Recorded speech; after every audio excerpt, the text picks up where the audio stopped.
Senhoras e senhores, sejam muito bem-vindos a esse canal, espero que os senhores estejam bem. Esse vídeo aqui então é uma resposta ao pastor Hernandes Dias Lopes, que há um tempo atrás participou de um programa de entrevistas no qual ele falou sobre a temática desigrejados. Quero deixar claro aqui logo de início, eu não tenho absolutamente nada contra o pastor Hernandes Dias. Pelo contrário, já o ouvi pregando pessoalmente, gosto da mensagem dele. Ele é um teólogo calvinista, portanto há bastante convergência entre o pensamento dele e o meu, embora hoje eu não possa me declarar aí um teólogo calvinista ortodoxo. Falar dessa temática desigrejados até certo ponto é falar sobre a própria história da igreja institucional cristã.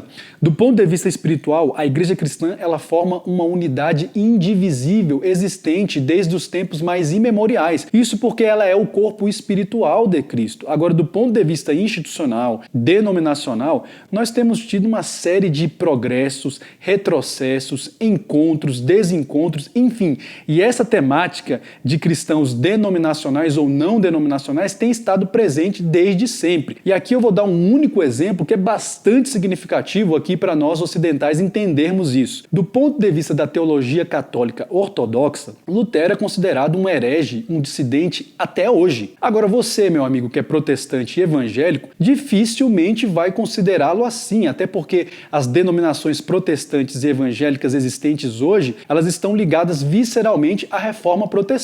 Agora, hoje, mesmo os evangélicos e os protestantes, em sua maioria, consideram cristãos como eu, que não têm uma denominação, como dissidentes, como hereges, como pessoas que não podem fazer parte da Igreja de Cristo. Olha só como é que a história, até certo ponto, é cíclica, como eu já falei outras vezes aqui nesse canal. Nós vamos entender melhor por que esse termo desigrejado é errado e por que o fato de que eu não seja um cristão denominacional não me faz alguém excluído do corpo espiritual de Cristo. Eu quero dedicar esse vídeo aqui à minha amiga Sabrina Cardoso, que é uma cristã institucional que me encaminhou esse vídeo do pastor Hernandes Dias. Ela tem tentado aí me evangelizar e me catequizar. Eu já disse para ela o seguinte: vamos fazer o desafio de Elias. Nós vamos construir um altar e vamos clamar ao nosso Deus.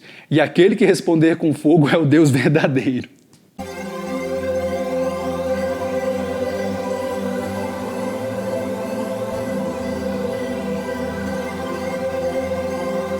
O vídeo inteiro do pastor Hernandes tem quase 15 minutos, então é óbvio que eu não vou reproduzi-lo aqui por inteiro, mas vou pegar os principais argumentos trazidos por ele e tentar respondê-los aqui de forma objetiva e educada, né? Como eu falei aqui no início do vídeo, não tenho nada contra o pastor Hernandes, nós simplesmente divergimos nesse ponto. Mas se você quiser acompanhar a entrevista completa, eu vou deixar o link aqui na descrição do vídeo. Vamos falar sobre os desigrejados, né? Um termo aí que está ligado a pessoas que até são cristãs, mas não estão congregando. É um termo novo até, né? Acho que é uma criação da nossa né? geração, né? É um neologismo quase. Então você percebe que a própria entrevistadora, ela já inicia cometendo um equívoco ao confundir congregar com frequentar um templo ou uma denominação qualquer. Mas eu não vou me aprofundar nessa questão agora, porque a gente vai tratar dela mais à frente. Por hora, eu quero me ater aqui ao termo desigrejado e explicar por que ele é equivocado. Meu amigo, não existe cristão desigrejado. Ou o sujeito é cristão e, portanto, faz parte do corpo místico espiritual de Cristo e logo é igreja, ou ele não é cristão, não faz parte do corpo místico espiritual de Cristo e logo não é igreja. Falar cristão desigrejado é uma contradição, é uma antinomia que infelizmente ainda acontece, porque muitas pessoas, a exemplo da própria entrevistadora, confundem igreja com instituição ou com um templo de pedra. Veja que ela diz o seguinte: os desigrejados são cristãos que decidiram não congregar. Eu tenho dito que a cristandade hoje ela pode ser dividida basicamente em 3 grupos. E que grupos são esses? Cristãos institucionais, cristãos anti-institucionais e cristãos pós-institucionais. Mas para esse vídeo aqui eu vou querer simplificar bem. Nós podemos falar basicamente de cristãos denominacionais e cristãos não denominacionais. Quem são os cristãos denominacionais? Os cristãos que frequentam qualquer tipo de instituição cristã, seja ela qual for, igreja católica, igreja evangélica, protestante, ortodoxa grega, copta. E os cristãos não denominacionais são aqueles cristãos que simplesmente não frequentam nenhuma instituição, nenhuma placa, que geralmente se concentra em um templo qualquer. Então o pastor Hernandes ele inicia utilizando um argumento bastante comum contra os cristãos não denominacionais. Vamos dar uma olhada. Por outro lado, ao mesmo tempo, se a porta de entrada está grande, parece que a porta de saída está maior ainda. Então cresce na mesma proporção é o número de desigrejados, pessoas que se decepcionaram com a igreja, pessoas que se desencantaram com a instituição, pessoas que se sentiram exploradas, enganadas, e elas não só não estão frequentando mais, mas estão feridas, elas estão decepcionadas, Sim. elas estão como que vacinadas ou blindadas para as questões espirituais. Então você percebe que nos dizeres dele, os cristãos não denominacionais seriam pessoas frustradas, decepcionadas, enfim, feridas pelas instituições e pelas denominações e que, portanto, e aqui é o mais grave na conclusão dele, estariam vacinadas ou estariam assim blindadas contra questões espirituais. Isso não é verdade. De fato, existem muitos cristãos que saíram das denominações e das instituições decepcionados, frustrados, magoados, escandalizados e muitos deles realmente irados contra esse sistema, mas nem sempre é assim. No meu caso, por exemplo, isso não é verdade. Eu não saí frustrado, não saí decepcionado, não saí magoado, eu simplesmente percebi que a minha continuidade ali na instituição era impossível por questões doutrinárias. Agora, o pior no argumento é dizer que então nós cristãos não denominacionais estaríamos blindados ou fechados para questões espirituais. Pelo contrário, assim como eu conheço muitas pessoas cuja espiritualidade melhorou depois que elas saíram das instituições, exatamente porque ali dentro existia uma série de limitações que as prendiam. Então, nem sempre as pessoas saem frustradas, saem magoadas, enfim, e mesmo essas que eventualmente saiam assim, não estão bloqueadas para as questões espirituais. Elas estão sim bloqueadas para questões institucionais ou denominacionais. Elas não querem mais entrar dentro de um templo, mas isso não significa que elas estejam necessariamente fechadas para questões espirituais. Portanto, esse argumento ele não procede. Será que um cristão que não está congregando, né, esse que nós estamos chamando aqui de desigrejado, será que ele consegue viver uma vida plena, um cristianismo pleno? Eu gostaria de responder às pessoas que estão nos assistindo que a Bíblia trata desta matéria com muita clareza, e eu vou ler para você o que está escrito em Hebreus, capítulo 10, verso 25. Não deixemos de congregar-nos, como é costume de alguns, antes façamos admoestações, e tanto mais quanto vedes que o dia se aproxima. E aqui então o pastor Hernandes parte para o principal argumento dos cristãos denominacionais contra nós cristãos não denominacionais. E aí ele se vale do texto clássico por excelência, que é Hebreus 10, 25. Contudo, nós temos que entender o contexto no qual esse texto foi escrito e para tanto é fundamental inclusive que nós leiamos os 2 versículos anteriores e eu vou lê-los aqui para os senhores. Apeguemo-nos com firmeza à esperança que professamos, pois aquele que prometeu é fiel, e consideremos-nos uns aos outros para incentivar-nos ao amor e as boas obras. Não deixemos de reunir-nos como igreja, segundo o costume de alguns, mas encorajemo-nos uns aos outros, ainda mais quando vocês veem que se aproxima o dia. Então, Hebreus 10, 23 ao 25. Ora, nenhum cristão não denominacional que realmente tem consciência do que é ser igreja relativiza a importância de congregarmos. Só que a gente entende que isso não é necessariamente vinculado a um templo ou a uma denominação. Ora, o próprio contexto no qual o escritor aos Hebreus escreve é o de uma igreja que era perseguida, que era massacrada. Não existia essa institucionalidade que existe hoje. A impressão que eu tenho é que muitos cristãos, quando leem esse texto e tentam justificar esse argumento, é a de que eles imaginam uma igreja nos moldes do que a gente tem aqui no Ocidente. Isso não é verdade. Isso só foi acontecer no século IV, quando Constantino, então, oficializa o cristianismo como a religião do império. E aí sim ele estabelece igrejas oficiais, com sacerdotes oficiais, com uma liturgia e uma teologia oficial, que foi construída a partir de concílios que eram verdadeiras barbáries. Muitas vezes saíam brigas. Enfim, quem já estudou a história da igreja sabe do que eu estou falando. Então não adianta querer dizer que o escritor aqui aos Hebreus está falando de uma situação como a nossa. Agora eu pergunto a vocês, cristãos denominacionais, será que a congregacionalidade de vocês então se resume ao templo? Tem gente que só vai na igreja no domingo de manhã e no domingo à noite. Tem gente que só vai no domingo à noite. Então quer dizer que congregar para vocês é só aquele período ali de 2 ou 3 horas que vocês ficam ali? Não. Isso vai de encontro, inclusive, à organicidade dessa igreja aqui, que era muito mais dinâmica. Quando você lê ali no livro de Atos dos Apóstolos, Lucas registra que a igreja se reunia nas casas, tinha comunhão em tudo, no partir do pão, eles vendiam as suas posses, inclusive, para poder se ajudarem mutuamente. E, claro, eles também se reuniam no templo. Nós estamos falando de judeus que ainda não tinham compreendido que a proposta do cristianismo era muito mais profunda do que a própria existência do templo. Agora, mesmo quando eles se reuniam ali no pátio do templo, isso foi durante um tempo limitado, porque logo na sequência a igreja começou a ser profundamente perseguida, massacrada, e já não tinha mais como existir esse tipo de reunião. Então não tem como querer trazer para o contexto atual isso que o escritor aos Hebreus aqui estava escrevendo para essa igreja. Era fundamental sim que eles estivessem reunidos, que eles estivessem ali dando ânimo e força uns aos outros, porque a igreja estava sendo massacrada e perseguida. Nós cristãos não denominacionais reconhecemos a importância fundamental de congregar.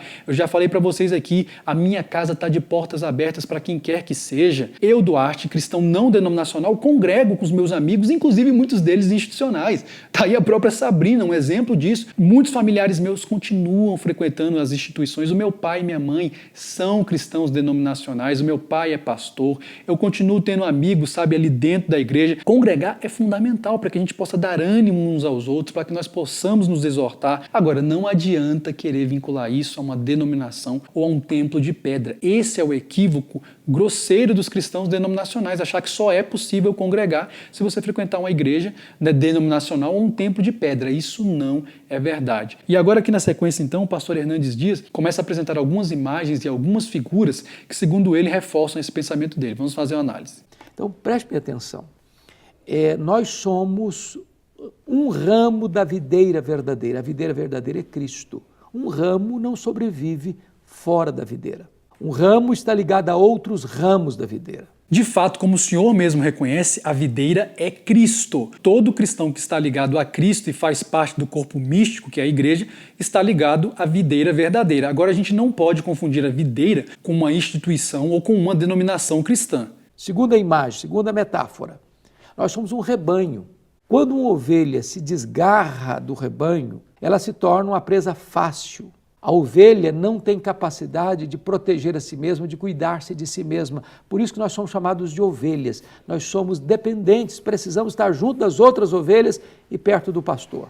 De fato, todos nós somos ovelhas de um único rebanho, cujo pastor é Cristo. E é exatamente isso que está registrado no Evangelho de João, no capítulo 10, dos versículos 14 ao 16. Veja bem quais são as palavras de Cristo. Eu sou o bom pastor. Conheço as minhas ovelhas e elas me conhecem. Assim como o Pai me conhece, eu conheço o Pai. Eu dou a minha vida pelas minhas ovelhas. Tenho ovelhas que não são deste aprisco. É necessário que eu as conduza também. Elas ouvirão a minha voz e haverá um só rebanho e um só pastor. Portanto, esse rebanho do qual todos os cristãos fazem parte, novamente, é aquela igreja universal, aquela igreja espiritual, invisível. Nós todos somos ovelhas desse rebanho e estamos protegidos por Cristo. Agora, esse rebanho aqui e esse pastor não podem ser confundidos com o rebanho e o pastor de uma igreja denominacional ou de uma igreja institucional. Terceira metáfora. A Bíblia diz que nós somos igreja, corpo de Cristo. Um membro, ele só tem relevância e segurança e funcionalidade plena quando ele está vinculado ao corpo. Fora do corpo, ele não tem vida.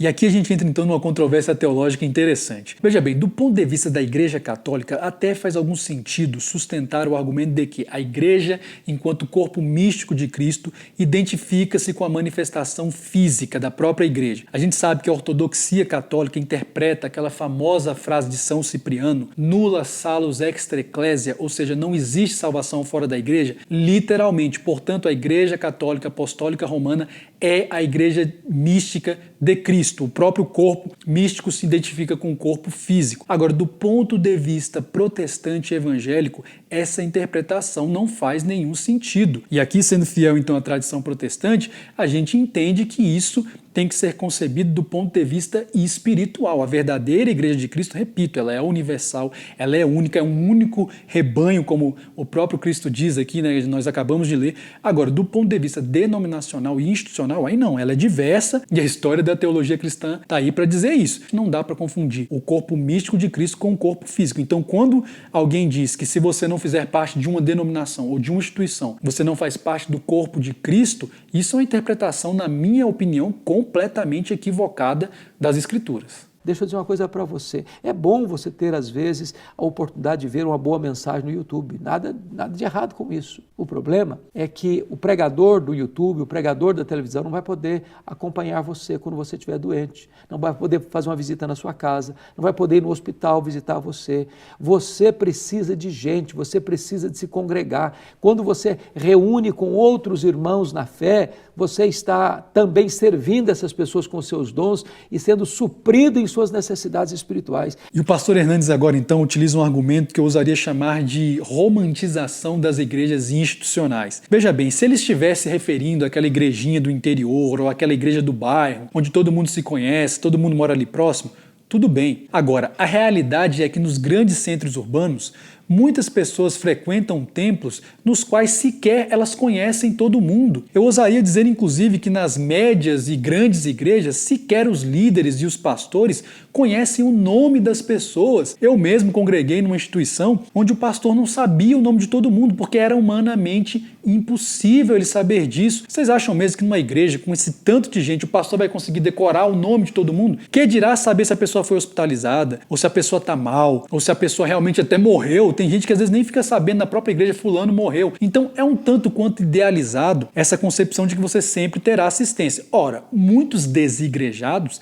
jamais receberam a visita de líderes para saber o que tinha acontecido, por que é que eles estavam deixando de frequentar a igreja. Por outro lado, não significa que nós, não denominacionais, não possamos prestar assistência uns aos outros. Pelo contrário, eu diria que a possibilidade de que isso aconteça, às vezes é até maior, porque a nossa congregacionalidade ela é muito mais orgânica, muito mais comunitária. Às vezes é um amigo mais próximo, são os seus vizinhos aqui, ou seus familiares mais próximos. Associar o fato de que você não seja um cristão denominacional a não receber assistência não é verdade, porque muitas vezes, como eu falei, nem mesmo os cristãos denominacionais recebem assistência. E muitas vezes nós que somos aqui não denominacionais prestamos uma assistência efetiva e cristã muito melhor do que aquela que os cristãos então denominacionais prestam uns aos outros. Essa ideia de que eu posso ficar sozinho tem consequências graves. Primeiro, eu estou criando a ideia de que eu sou autossuficiente. Segundo, eu estou criando a ideia de que eu não preciso de mais ninguém. Terceiro, eu estou dizendo que a Bíblia é relativa, porque Deus que instituiu a igreja e nos ordenou a congregar. Quarto, eu estou dizendo o seguinte, que o que eu tenho é para mim. Está apenas a meu serviço. Quando a Bíblia diz que Deus nos dá dons espirituais, não é para nos abastecermos, mas é para edificarmos os nossos irmãos. Em último lugar, quando eu quero viver uma vida cristã apenas por mim mesmo, isolado no meu cantinho, eu estou dizendo o seguinte, que eu sou melhor do que os outros.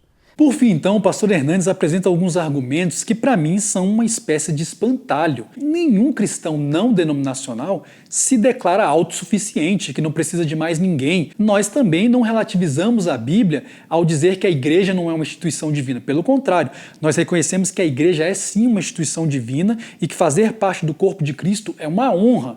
Agora, a gente não identifica isso com fazer parte de uma denominação ou de uma instituição qualquer. Um cristão que se diz não denominacional e pensa dessa forma, ele está equivocado, ele está errado, ele ainda não entendeu a proposta de fazer parte do corpo, do que realmente é a comunhão dos santos, etc, etc, etc. Então, esse argumento ele não procede. Se tem alguém que realmente pensa assim, essa pessoa não entendeu o que é congregar, essa pessoa não entendeu o que de fato é ser um cristão e fazer parte da Igreja de Cristo universal. Por fim, eu quero deixar claro aqui o seguinte, eu não tenho absolutamente nada contra as boas denominações cristãs e instituições cristãs que ainda existem no nosso país, até porque muitas delas prestam um excelente serviço social. Eu, por exemplo, sempre estudei em colégios confessionais a minha vida inteira, estudei em colégio adventista, colégio presbiteriano, colégio batista, colégio marista, que é um colégio católico, enfim, essas instituições prestam um relevante serviço social e servem como excelentes berçários espirituais.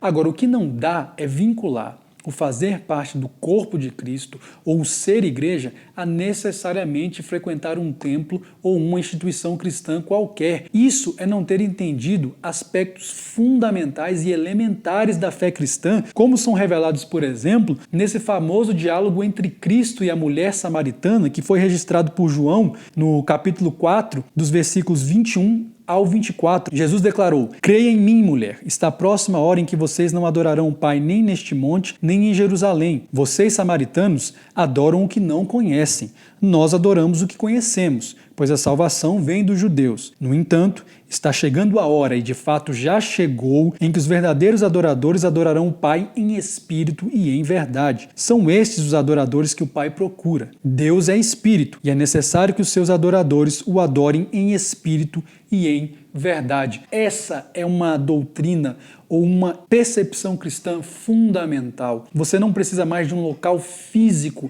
para que você se vincule e ligue o seu pensamento a Deus em adoração, em comunhão. Cristo veio explicar que nem mais o templo teria uma função e nem mais aquele monte onde os samaritanos, em decorrência da história que os liga a Elias, adoravam. Cristo vem dizer que agora a própria divindade habita dentro do teu ser, o Espírito Santo habita dentro de nós. E isso é reforçado pelo apóstolo Paulo. Por exemplo, ele diz em uma certa ocasião aos Coríntios, no capítulo 3, o seguinte: vocês não sabem que são o santuário de Deus e que o Espírito de Deus habita em vocês? Se alguém destruir o santuário de Deus, Deus os destruirá, pois o santuário de Deus, que são vocês, é sagrado. Nós, cristãos não denominacionais, compreendemos exatamente essa realidade. Nós entendemos aquilo que Paulo também diz lá, registrado no capítulo 17 do livro de Atos: Deus não habita em templos feitos por mãos humanas. Portanto, meu amigo, se você que é um cristão denominacional acha que é fundamental para o exercício da sua espiritualidade, frequentar aí a sua denominação, participar de uma instituição cristã, tudo bem. Agora compreenda uma coisa: nós cristãos não denominacionais também fazemos parte do corpo de Cristo. Nós também congregamos. Portanto, esse debate atual teológico entre os cristãos desigrejados ou não denominacionais e os cristãos institucionais é um debate que parte de premissas equivocadas e de premissas falsas, como eu tentei demonstrar aqui nesse vídeo. Bom, senhores, para esse vídeo era isso. Se você gostou, compartilhe essa mensagem. Considere inscrever-se nesse canal se você achar que isso possa ser útil para a sua vida. Se você discorda do que eu falei, deixa aqui os seus comentários, lembrando sempre de uma coisa: o movimento de uma única peça pode definir um jogo inteiro. Até a próxima e que Deus nos abençoe.